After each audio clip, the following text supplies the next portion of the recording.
இறையேசுவின் பிரியமானவர்களே, ஆண்டவரும் உலக மீட்பரும் ஆகிய இயேசு கிறிஸ்துவின் இன்ப நாமத்தில் உங்கள் யாவருக்கும் என்னுடைய அன்பின் வாழ்த்துதல்களை தெரிவித்துக் கொள்கிறேன். கிருபையும் சமாதானம் உங்கள் அனைவருடன் கூட இருப்பதாக. கிறிஸ்துவுக்குள் அருமையானவர்களே, ஒவ்வொரு வெள்ளிக்கிழமையும் நம்முடைய திப்பினாச்சிபுரம் சேகர இந்த சிறப்பு ஆராதனையிலே சங்கீதம் 91 நாம் தியானித்துக் கொண்டிருக்கிறோம். குறிப்பாக அந்த சங்கீதத்தின் வசனங்களை நாம் தியானித்து வியாதியஸ்தர்களுக்காக ஜெபிக்கிறோம். ஆண்டவருடைய வழிநடத்தல் நம்மோடு இருந்து கொண்டிருக்கிறது. குறிப்பாக இந்த வெள்ளிக்கிழமை இது 7வது தியானம். இந்த சங்கீதம் 91 7வது தியானம். இன்னும் கடைசி தியானம், கடைசி 3 வசனங்கள் தான் தியானிக்க இருக்கின்றோம்.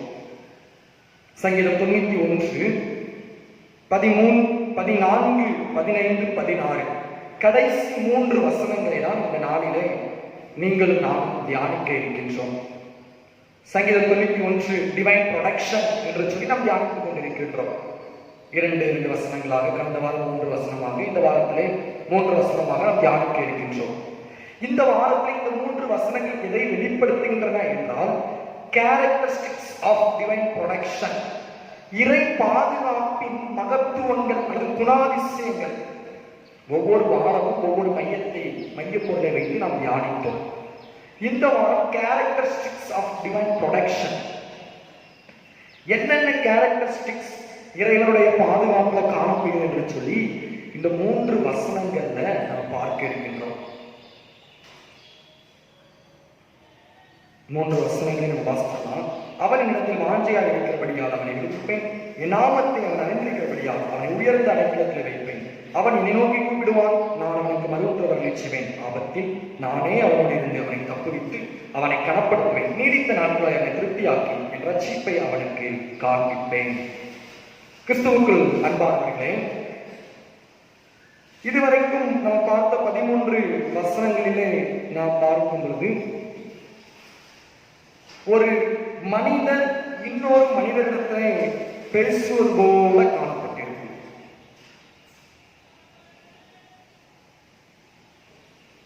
அல்லது ஒரு மனிதர் அந்த மனிதனிடத்தை சொல்வது போல காணப்பட்டிருக்கும். உதாரணத்திற்கு பார்க்கும்போது, உன் வழிகளில் எல்லாம் உன்னை காக்கும்படிக்கு உனக்காக தன்னுடைய தூதர்களுக்கு கட்டளையிடுவார் என்று சொல்லி 11வது வசனங்களை வாசிக்கிறோம். இந்த 14, 15, 16 வசனங்கள் வித்தியாசப்பட்டிருக்கின்றது. எப்படி வித்தியாசப்பட்டிருக்கின்றது? இறைவன் ஒரு மனிதனை குறித்து சொல்வது போல இருக்கிறது. ஆகவே ஆரம்பிக்கும் பொழுது, அவன் என்னிடத்தில் வாஞ்சியாய் இருக்கிறபடியால், எப்படி வரவில்லை என்றால் நீ அவரிடத்தில் வாஞ்சியாய் இருக்கின்றபடி என்று வரவில்லை, அல்லது நாம் கடவுளத்தில் வாஞ்சியாய் இருக்கிறபடி என்று சொல்லி வரவில்லை.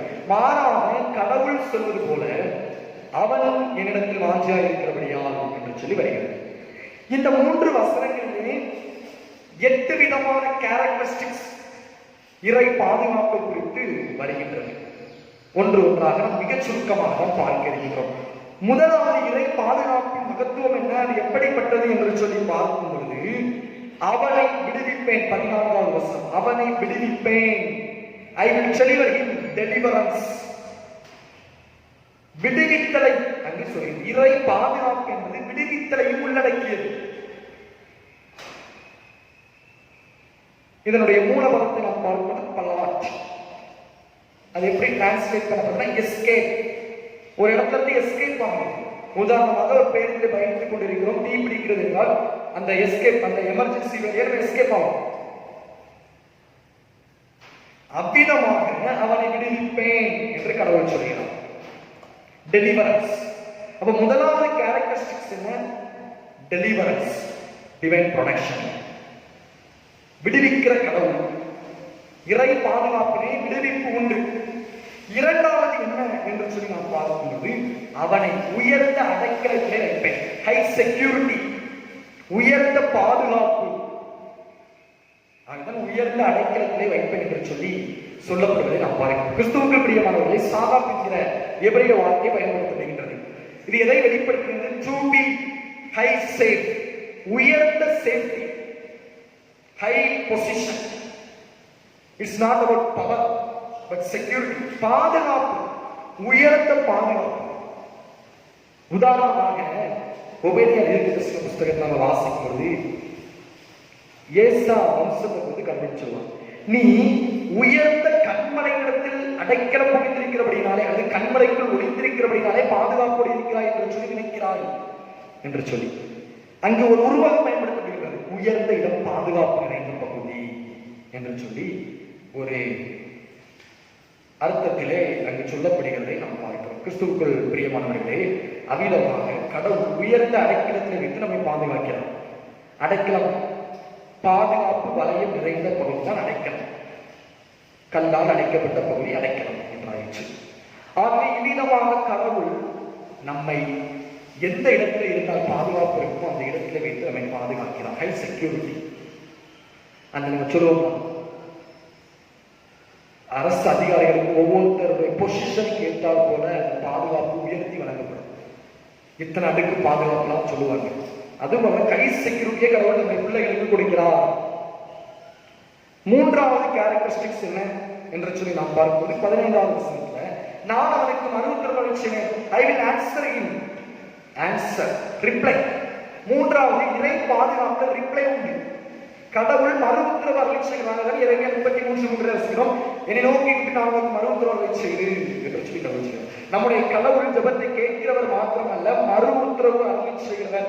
இறைவனுடைய பாதுகாப்பிலே மறு உத்தரவு உண்டு என்பதை நாம் மறந்து கொள்கிறாரு. கடவுள் பதிலளிக்கிறபடியினாலே அந்த பாதுகாப்பு இறைவனுடைய பாதுகாப்பு என்பதை நாம் அறிந்து கொள்ள வேண்டும். He can hear and reply. அவர் நமக்கு மறு உத்தரவு அருளி செய்கிறார். மனிதர்கள் நம்மை பாதுகாப்பேன் என்று சொல்லி, உதாரணத்துக்கு மருத்துவமனையில் இருக்கக்கூடியவர்களுக்கு துணைக்கு ஒரு ஆள் இருப்பாங்க. ஒரு 4-5 நாளா ஒரே ஆள் இருக்காருன்னா அந்த பயனான நபர் கூப்பிடும்போது துணைக்கு இருக்கக்கூடியவர் தூங்கிவிட்டார்னா மருத்துவர் அருளி செய்ய முடியாது. ஆனால் நீங்களும் நானும் ஆராதிக்கிற கடவுள் எப்பொழுதும் மருத்துவர் செய்யக்கூடியவர். நாம் கூப்பிடும் போதெல்லாம் மருத்துவர் செய்யக்கூடியவர். அதன் என்னை உண்டாக்கிய கடவுள் அவர் தூங்குவதும் இல்லை, உறங்குவதும் இல்லை என்று சொல்லி பார்க்கிறோம். அப்பேற்பட்ட பாதுகாப்பை நமக்கு அருகில் இருந்திருக்கிறார். அதுதான் 4வது கேரக்டரிஸ்டிக்ஸ் விளக்குகிறது. காட்ஸ் பிரசன்ஸ் என்ன சொல்கிறது? ஆபத்தில் நானே அவனோடு இருந்து என்று சொல்றார். ஆபத்தில் நானே அவனோடு இருந்து. கடவுள் நம்மோடு இருக்கிறார். அவன் இம்மானுவேல் என்று சொல்கிறோம். தேவன் நம்மோடு இருக்கிறார். இதுதான் இறை பாதுகாப்பு. கடவுள் என்னோடு இருக்கிறார், நாம் எதற்கு பயப்பட வேண்டிய அவசியம் இல்லை. ஆகதான் சங்கீதக்காரன் சொல்கிறார், கர்த்தரை எப்பொழுதும் எனக்கு முன்பாக வைத்திருக்கிறேன், அவர் என் வலது பாசத்தில் இருக்கிறபடியால் நான் அசைக்கப்படுவதில்லை என்று சொல்லி. எனக்கு அன்பானவர்களே, கடவுள் ஆபத்தில் நம்மோடு இருக்கிறபடியினால் அந்த பாதுகாப்பு நிரந்தரமானது. நண்பர்கள் சொல்லுவார்கள், எப்பொழுதும் முன்னோடி இருப்பேன் என்று சொல்லி. ஆனால் குறைவுபட்டு ஆபத்து வரும்போது எப்போதும் இருப்பார்கள் என்று சொன்னால் இருக்க மாட்டார்கள், நம்ப முடியாது. ஆனால் கடவுள் சொல்கிறார், ஆபத்தில் நானே அவனோடு இருந்து. அதான் நாம் புரிந்து கொள்ள வேண்டும். ஆபத்துல கடவுள் நம்மோடு இருக்கிறார் என்பதை நாம் அறிந்து கொள்ள வேண்டும். இது 4வது கேரக்டரிஸ்டிக்ஸ். நான் 4வது கேரக்டரிஸ்டிக்.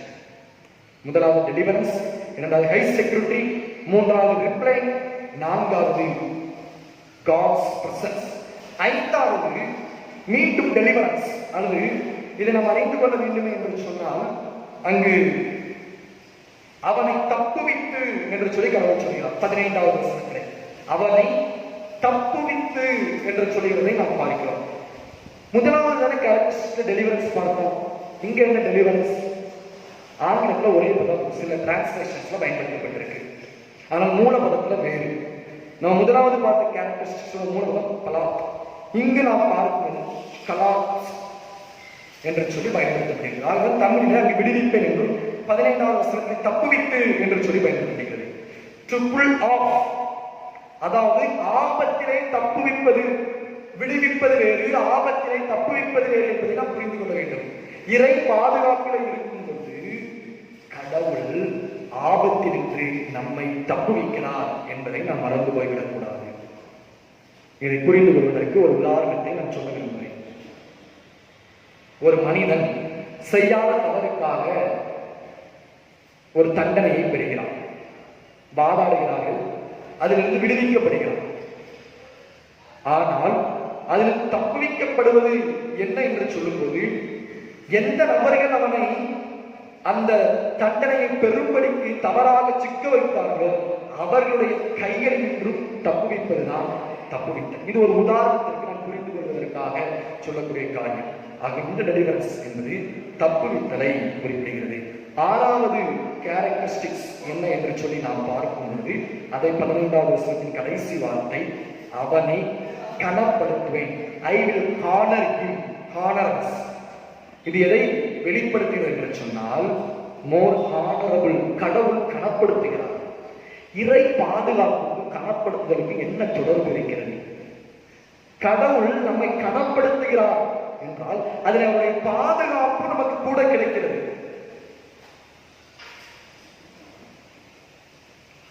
எவ்வளவு பெரிய பொறுப்புகள் இருந்துவிட்டும் பாதுகாப்பு இல்லாமல் நம்ம வாழ்ந்தா உயிருக்கு உத்தரவாதம் இல்லை, வாழ்க்கைக்கு உத்தரவாதம் இல்லை. கனப்படுத்துகிற கடவுள் பாதுகாப்பையும் அமிதமாக தருகிறார். இப்போ சாதாரண எதிர்கட்சி தலைவராக இருந்தது முதலமைச்சராக, சட்டமன்ற கட்சி தலைவராக மாறுகிறவருக்கு கணம் அதிகமாகிறது, அதற்கேற்றால் போல பாதுகாப்பு அதிகரிக்கப்படுகிறது. பிரதமருக்கு அதை காட்டிலும் பாதுகாப்பு கூட, குடியரசுத் தலைவருக்கு பாதுகாப்பு கூட. ஆகவே இவ்விதமாக கனப்படுத்துதலோடு பாதுகாப்பும் இந்த உலகத்தில் இணைந்து வருகின்றால் இறை பாதுகாப்பு நிச்சயமாக அங்கே இறை பாதுகாப்பு கனப்படுத்துதலோடு கிடைக்கும் என்பதில் எந்தவித சந்தேகம் இல்லை. ஏழாவதாக அங்கு நாம் பார்க்கக்கூடிய காரியம் என்னவென்றால் சாட்டிஸ்பிகேஷன். 16வது வசனம், நீடித்த நாட்கள் அவனை திருப்தியாக்கி. இறை பாதுகாப்பு ஒரு சாட்டிஸ்பிகேஷன். சில பேர் விருந்து வீட்டுக்கு சென்றிருப்பாங்க, நல்ல பூட்டு போட்டிருப்பாங்க, 2 பூட்டு போட்டிருப்பாங்க, நாயை காவலுக்கு வச்சிருப்பாங்க, மனசு ஃபுல்லா இங்க இருக்கும், எப்படி இருக்கும், என்ன பாதுகாப்பா இருக்கும், அந்த எண்ணத்திலேயே இருக்கும், ஒரு திருப்தி இருக்காது. அது போலதான் ஆலய ஆராதனைக்கு வருகிறவர்களுக்கு வீட்டிலே நான்வெஜ் சமைத்து வைத்திருந்தால் சிந்தனை ஃபுல்லா அங்க இருக்கும், பூனை வந்துருமோ என்ற சொல்லி சிந்தனை. திருப்தியான ஒரு நிலைமை அந்த பாதுகாப்பிலே இருக்காது. ஆனால் இங்கு கடவுள் சொல்லக்கூடிய காரியம், இறை பாதுகாப்பை நீங்கள் நான் உணர்ந்து கொள்ளும் பொழுது அந்த சாட்டிஸ்பிகேஷன், நான் பாதுகாப்போடு இருக்கிறேன், பயம் இல்லை, நான் பாதுகாப்போடு இருக்கிறேன். அது எப்பவும் ஒரு நாளைக்கு நீடித்த நாட்களாக I will satisfy him with long life. நீடித்த நாட்களாக கடவுள் திருப்தி ஆக்குகிறார். கடைசி கேரக்டரிஸ்டிக்ஸ் என்ன என்று சொல்லி நான் பார்க்கும் பொழுது salvation. என் ரட்சிப்பை அவனுக்கு காண்பிப்பேன். I will show him my salvation. என்னுடைய ரட்சிப்பை நான் அவருக்கு காண்பிப்பேன் என்று சொல்லி கடவுள் சொல்கிறதை நாம் பார்க்கிறோம். ரட்சிப்பு என்கிற வார்த்தை வேதாகமத்திலே பல அர்த்தங்களிலே பயன்படுத்தப்பட்டிருக்கிறது. இங்கு பயன்படுத்தப்படுகின்ற மூலப்பதம் யெஷாவோ என்று சொல்லி, இது எதை வெளிப்படுத்துகிறது என்று சொன்னால் சம்திங் சேவ். இது ரட்சிப்பின் வாழ்க்கை குறித்து சொல்லப்படவில்லை, பாதுகாப்பு. நான் ரட்சிக்கப்பட்டிருக்கிறேன், பாதுகாக்கப்பட்டிருக்கின்றேன், அவர் சென்று நான் பாதுகாக்கப்பட்டிருக்கின்றேன் என்ற அர்த்தத்தை நான் புரிந்து கொள்கிறேன். அந்த ரட்சிப்பை நான் தருகிறேன். அந்த சங்கீதத்தை முடிக்கும் போது கடவுள் சொல்லக்கூடிய காரணம், என்னுடைய பாதுகாப்பை நான் அருளி செய்கிறேன், அவனுக்கு காண்பிக்கிறேன் என்று சொல்கிறார். வெல்ஃபேர், ஹெல்த்தி, இதுதான் நான் புரிந்து கொள்ளக்கூடிய காரணம். ஆகவே 8 கேரக்டரிஸ்டிக்ஸ் நம்ம பார்க்கணும். 1 டெலிவரன்ஸ், விடுவிப்பு. 2வது ஹை செக்யூரிட்டி, உயர்ந்த அடைக்கலம். 3வது ரிப்ளை, பதிலளிக்கிற கடவுள். 4வது காட் பிரசன்ஸ், கடவுள் நம்மோடு இருக்கிறார். 5வது டெலிவரன்ஸ், ஆபத்தில் தப்ப வைக்கிற கடவுள். 6வது ஹை ஹானர். 7வது சாட்டிஸ்பிகேஷன். 8வது பாதுகாப்பு என்கிற ரட்சிப்பு. எனக்கு அன்பானவர்களே, இவ்விதமாக இந்த 3 வசனங்களுக்குள் இன்னொன்று காரியமும் மறைந்திருக்கிறது. இறை பாதுகாப்பு இந்த கேரக்டரிஸ்டிக்ஸ் நம்ம அனுபவிப்பதற்கு ஒரு 3 காரியங்கள் நம்மிடத்திலே காணப்பட வேண்டும். இந்த 3 காரியங்கள் நம்முடைய வாழ்க்கையிலே காணப்பட வேண்டும். அதை இந்த 3 வசனங்களுக்குள்ளாக கடவுள் அடக்கி வைத்திருப்பதை நாம் பார்க்க முடியும். முதலாவது என்று சொல்லப்படுகிறது 14வது வசனமே, அவன் என்னிடத்தில் வாஞ்சையாய் இருக்கிறபடியினால், இறை வாஞ்சை. நம்மிடத்தில் காணப்பட வேண்டிய குணாதிசயம் இறை பாதுகாப்பினை 8 குணாதிசயங்களை பார்த்தோம். அந்த இறை பாதுகாப்பை நாம் அனுபவிப்பதற்கு நம்மிடத்தில் 3 கேரக்டரிஸ்டிக்ஸ் குணாதிசயம் வேண்டும். அதில் ஒன்று இறை வாஞ்சை. என்ன சொல்கிறது? He has set his love upon me. அன்பு, இறை வாஞ்சை, கடவுள் மீது நம்முடைய அன்பை வெளிப்படுத்த வேண்டும். வாஞ்சை வேண்டும். மானான நீரோடையை வாஞ்சித்து கதறுகிறது தண்ணீரை பெறுவதற்கு. அதுபோல இறை பாதுகாப்பை பெறுவதற்கு நாம் கடவுளை வாஞ்சிக்க வேண்டும், இறை வாஞ்சை வேண்டும். ஆனால் முதலாவது ராஜ்யத்தையும் அவருடைய நீரையும் தேடுங்கள், அப்படி இவைகள் எல்லாம் உங்களுக்கு கூட கொடுக்கப்படும். அன்பானவர்களே, இந்த இறை வாஞ்சை நமக்கு வேண்டும் என்பதை 14வது வசனத்தின் முதல் பகுதி நமக்கு கற்றுத் தருகிறது. இரண்டாவது கேரக்டரிஸ்டிக்ஸ் நமக்கு என்ன வேண்டும்? இறை அறிவு.